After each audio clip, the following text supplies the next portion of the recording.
Hello. Have you ever thought what your favorite activity is of all the activities that you do in the lesson? I must admit it's quite difficult for me to choose just one favorite activity, but I can choose one of my favorites, and that's the plenary. When planning our lessons, we are always encouraged to have a hook at the start which grabs the attention of the students. Likewise, the plenary of a lesson is just as important as students need to understand what progress they have made and also to demonstrate what they have learned. And a mistake that most of us have made is not leaving enough time for the plenary. It shouldn't be rushed, and certainly it shouldn't be a quick add on that is just a tick in the checklist. So, what makes a good plenary? Let me share some ideas with you. Um, let's have a look.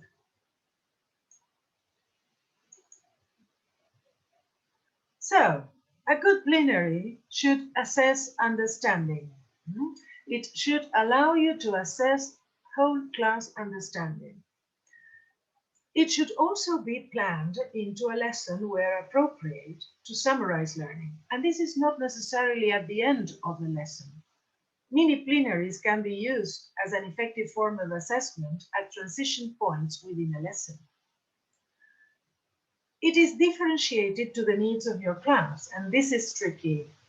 Allowing your class to access the plenary is critical, but some challenge is needed so that you can assess what they don't know. It should also highlight the students' misconceptions.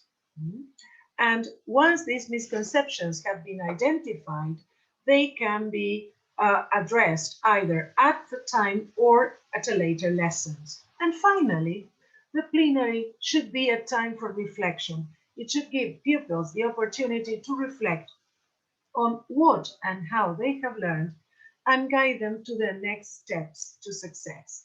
And I'm going to give you some examples of useful activities, short activities that you can use in plenaries. So, take for instance Cambridge Global English Stage 3 Unit 6, which is about dinosaurs.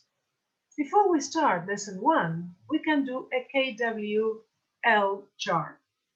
This is a model KWL chart. You can decorate it as you wish.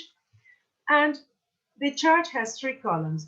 The what I know, the K, what I want to know, the W, and what I learned, the L.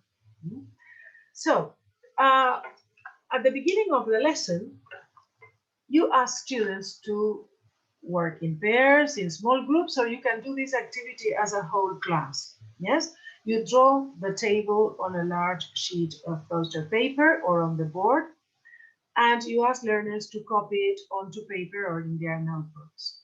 And they write what they know or they think they know about dinosaurs in the first column. For example, they lived millions of years ago, they were big, etc. In the what I want to know column, the W column, they will write what they would like to know about dinosaurs in the form of questions.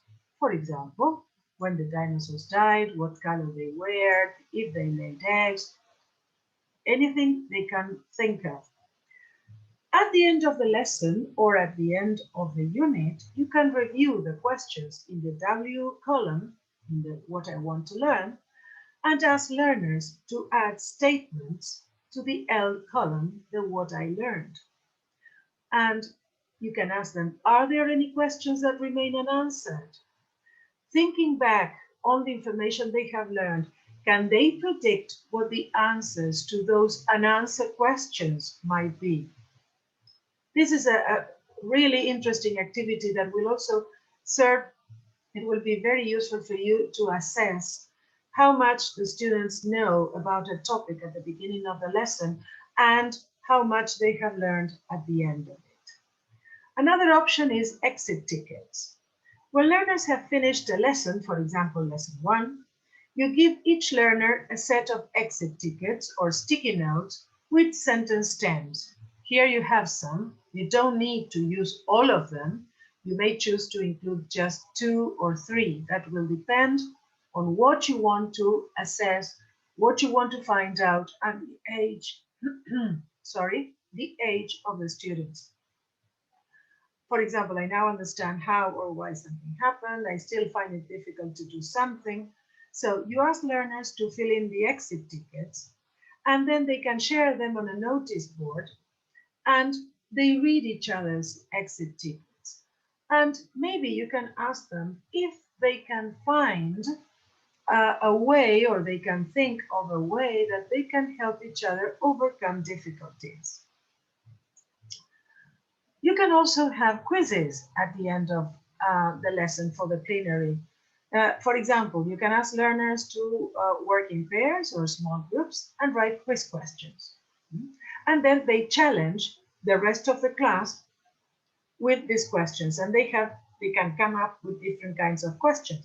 For example, true, false, yes, no, WH, you decide.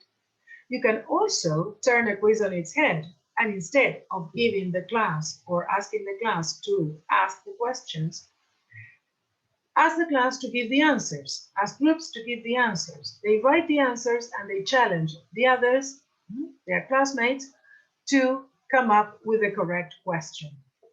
They have to guess what the right question is. And finally, another great plenary activity that can also help you plan for the future is the plenary pyramid. You just draw a pyramid on paper with 6 boxes. In the bottom 3, you ask children to write 3 things they already knew.